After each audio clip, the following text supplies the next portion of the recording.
So, this time of year, we often see an increase in the spread of germs and viruses, but many parents are often unaware of a common, potentially contagious virus contracted by all children. Respiratory syncytial virus, commonly known as RSV, can be especially dangerous for those in multicultural communities, as African Americans and Hispanic infants are most susceptible to developing severe RSV disease. Joining us to discuss the ABCs of RSV are Dr. Sergio Golombek and parent advocate Kim Sutherland. Thank you both for joining me today. Thank you. Thank you for having us. So, Dr. Golombek, can you tell us what RSV is and the key facts parents should know to protect their children? Sure. RSV stands for respiratory syncytial virus. It's a very common virus, highly contagious. In fact, pretty much every baby gets it by the time they're 2 years of age. I think it's important to run through the ABCs of RSV so people are a little bit more knowledgeable of what this is. A stands for awareness, which is what we're doing today. It turns out that about 1/3 of parents have never heard of RSV. About 2/3 of Hispanic parents have never heard of RSV until the babies acquire the disease, which is pretty sad.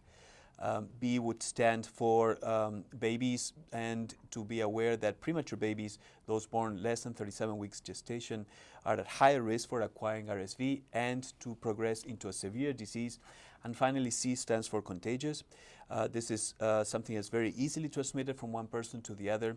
And RSV season, at least in our area, goes anywhere between November and April.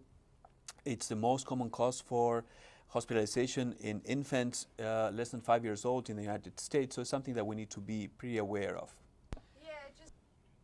And Kim, you had a personal experience caring for a premature baby and taking extra precautions to protect your son, Mason, from contracting RSV. Can you share your story with us? Sure, he was quite premature, as you said. He was about 12 weeks early, so we were given lots of information about RSV, which is wonderful because I'd never heard of it before myself. And just simple things such as hand washing, keeping him away from very crowded public places. I was able to stay at home with him and keep him away from small children. We discourage any family from visiting that may be sick or think they were coming down with something. So we took every precaution that we could, being that he was born so early. And Dr. Golombek, how common is prematurity and RSV? Well, it is actually very common. Prematurity is pretty rampant in the United States, unfortunately. Although it has decreased since 2006 to 2011, it went from about 13 to about close to 11%. It's still pretty high, and in fact, it has gone up by about 6% on the last decade in Hispanic populations. RSV affects everyone in the population, but specifically preemie babies because they have immature lungs, not very well developed, and a pretty mature defense system or immune system. It will affect them even more seriously than the general population. And Dr. Golombek, you mentioned that RSV is very contagious. What signs should parents be looking for?